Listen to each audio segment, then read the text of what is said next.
Welcome back, fellow web creators and entrepreneurs. In this tutorial, I'm going to cover how to apply transitions between video clips in Adobe Premiere.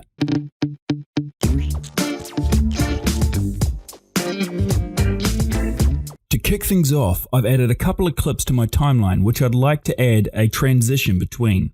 Before doing anything, I'd suggest dragging this bar down here to zoom in on your timeline, so it makes it easier for you to work on your clip. Okay, the easiest way to apply a transition to a cut is to right-click on the cut and click Apply Default Transitions. This will add a cross dissolve to your video and a constant gain to your audio. But should you not want the constant gain on your audio clip, simply select the constant gain transition and press the delete key on your keyboard to delete it. Now when you playback your transition, you'll see that both clips cross dissolve. If you want to change the duration of your transition, simply hover over the end of your transition and drag it out to your desired length. Now your transition will be longer. One problem you might run into is when you're working with clips that haven't been trimmed yet. If you try to apply a default transition, you'll end up with this error message. The reason for this error message is because Premiere does not have enough extra clip to apply the transition to. You can ignore this message and click OK. It will continue to apply the transition, but it may not look optimal. All you need to do to fix this is simply trim the beginning of your second clip, then trim the end of your first clip. Connect the two clips together and reapply your transition without any problems. Okay, next let's say you want something other than cross dissolve as your transition. To do that, let's go over to the effects panel.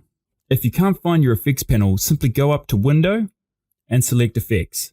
In the effects panel, expand your video transitions to find a transition that you like. Then to add it between your clips, simply drag your transition over the cut between your two clips. And there's your transition.